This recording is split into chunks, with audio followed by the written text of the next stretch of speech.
Olá, minha gente, professor Nelson Sartori, com vocês dando continuidade, então, ao nosso trabalho de pontuação. Vamos dar uma olhadinha que a gente ainda está vendo aquela estrutura ligada às orações separadas por vírgula, não é? Então, vamos ver? Olha só. Então, o que nós temos aqui dentro desse contexto? Vamos lá. Separar orações subordinadas adverbiais desenvolvidas reduzidas em ordem inversa ou intercaladas. Pessoal, o lugar da oração adverbial é no final do período. Se ela vier o quê?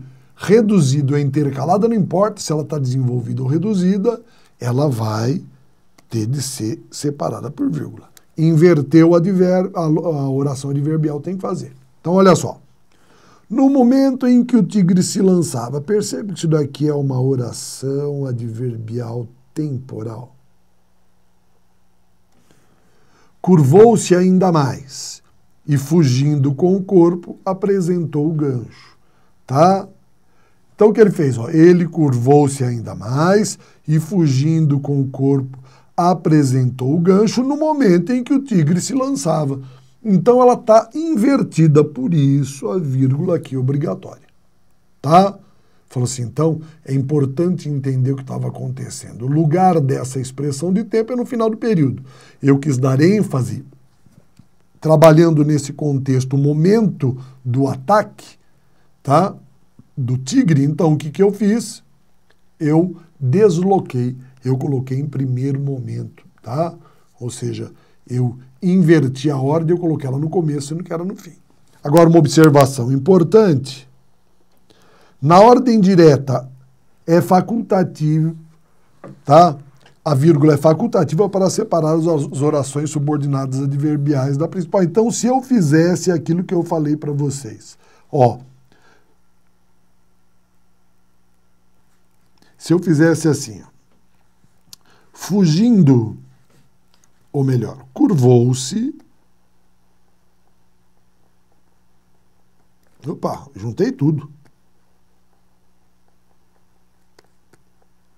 Curvou-se ainda mais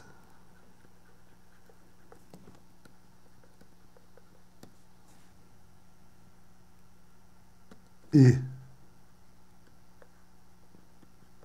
fugindo com o corpo,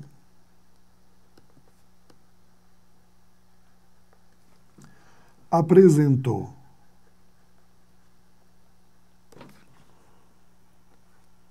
o gancho. Olha só agora. No momento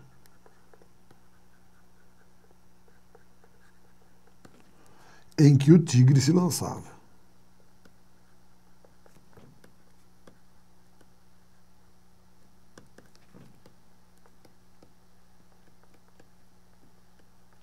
No momento que o tigre se lançava. Então, veja só.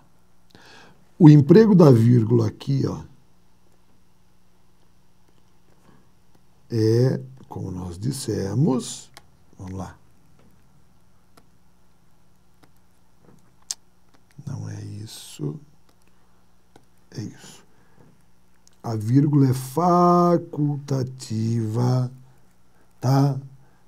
Na ordem direta. Então, vejam só. Está aqui no finalzinho a nossa oração. Então, o emprego dessa vírgula ali, vamos lá.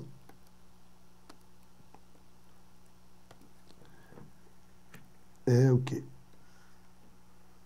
Facultativo. Tá certo? Facultativo o emprego dela. Então, era isso que eu queria mostrar. Vamos para frente.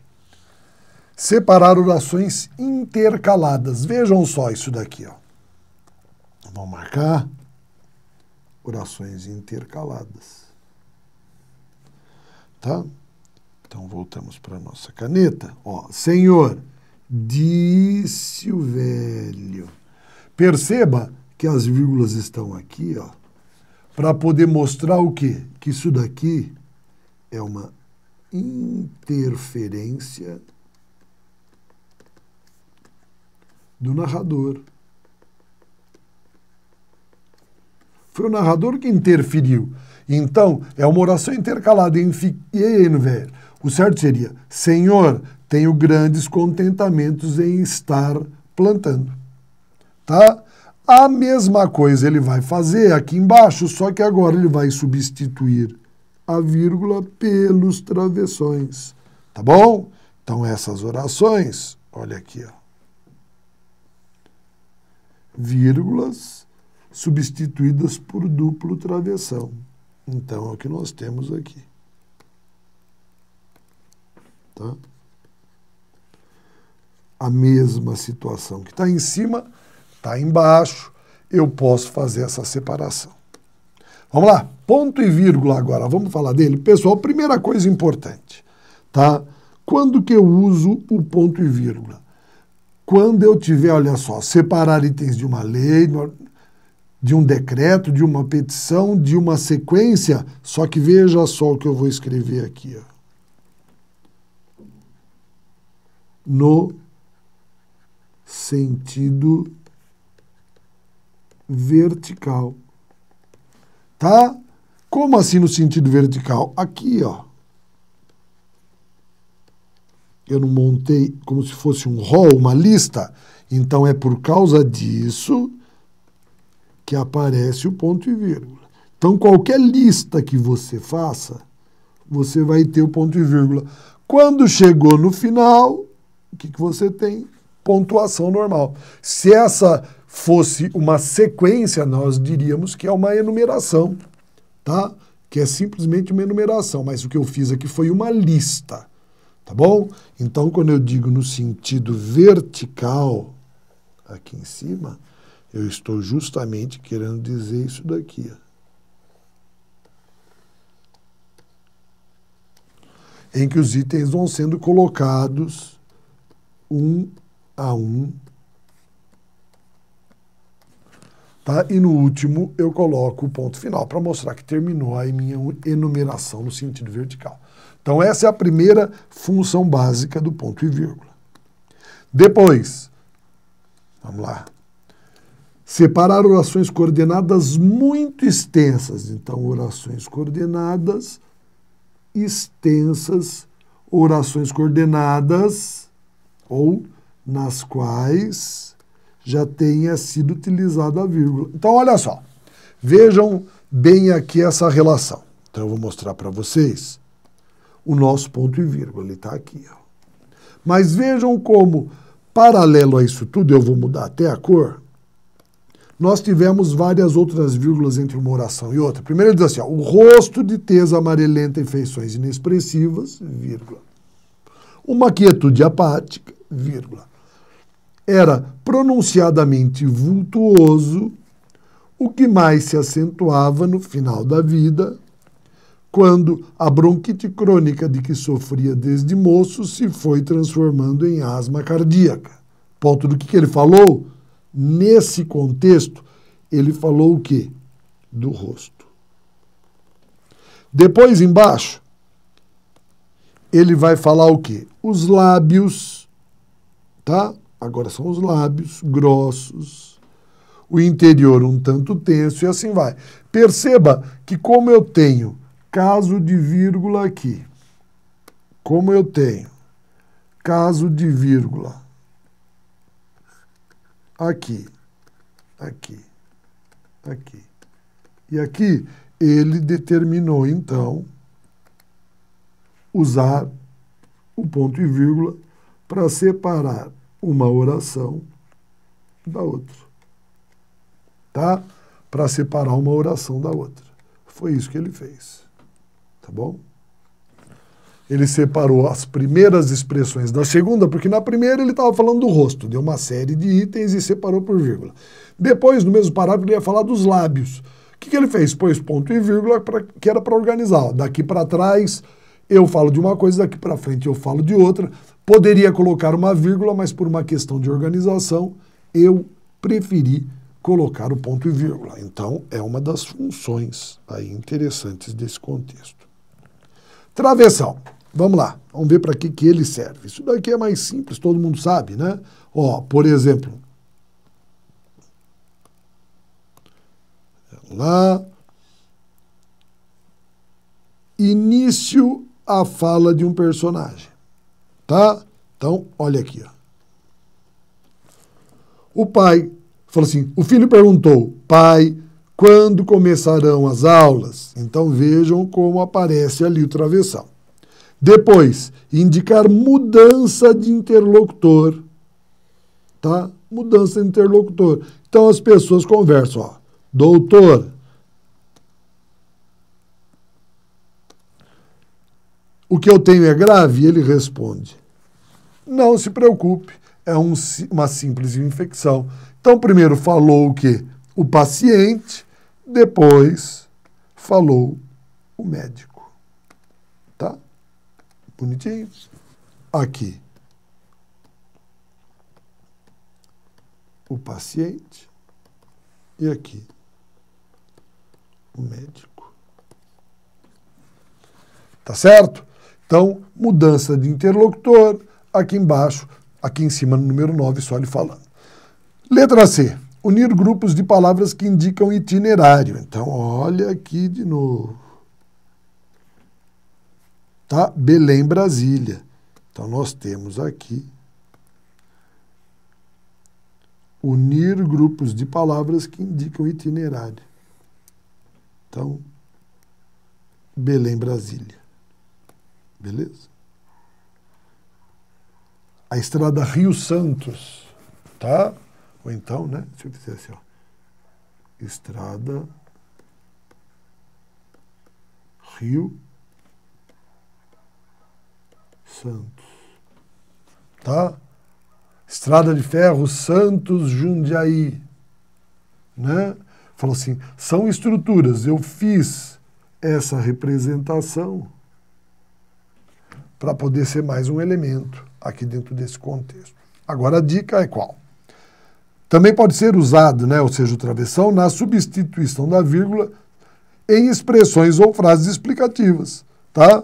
Olha só o exemplo aqui, ó. Xuxa, a rainha dos baixinhos, será avó. O que eu tenho aqui, como nós vimos? Eu tenho um aposto. E é nesse caso que eu estou explicando quem que é a Xuxa, não é qualquer uma, é a rainha dos baixinhos, que é a que será avó. Então aqui, olha só. Eu fiz aquilo que eu demonstrei lá atrás. O emprego do travessão no lugar da vírgula. 10 as aspas. Isso daqui tem sido bastante recorrente. O que nós temos aqui dentro das aspas? Então, vamos lá. Isolar palavras. Ó, as aspas servem para isolar. Isolar. Tá bom? Vamos ver no que ela isola. Vou manter, mas vou mudar a cor. Tá? Vamos botar um azulzinho agora. Palavras, expressões que fujam à norma culta, como gírias, estrangeirismos, palavrões, neologismos, arcaísmos e expressões populares. Tá bom? Então, quando que eu uso aspas? Pessoal, as aspas eu vou usar. As aspas eu vou usar quando eu tiver que destacar um termo que não está no contexto. Ou seja, expressões que fujam à norma culta, ou seja, um vulgarismo, gíria que foge à norma culta, estrangeirismo, né? Que nem você fazer um backup, né? Você não pode fazer uma cópia, fazer um backup, né? Vou fazer o que? Um arquivo copiado. Palavrões, porque não tem contexto. Palavras que estão na moda, os neologismos, ou então palavras que não se usam mais, arcaísmos, ou então simples expressões populares, coisas que façam parte do senso comum. Tá bom? Então, olha só isso daí acontecendo. Vamos lá.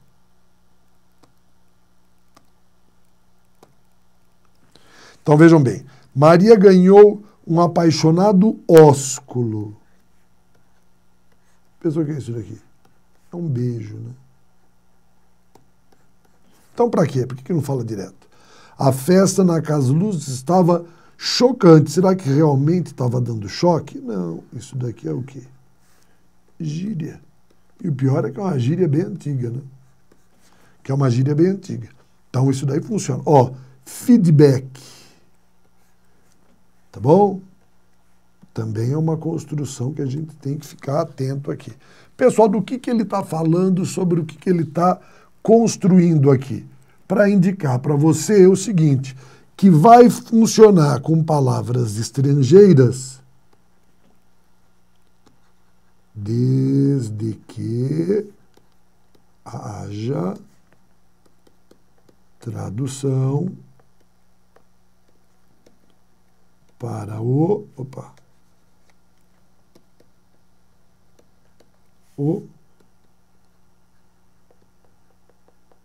português. Desde que haja uma tradução para o português. Eu posso simplesmente dar o quê? Um retorno, ou como agora, uma devolutiva. As pessoas inventam coisas, né? Falou, cortei o T ali. Não devia.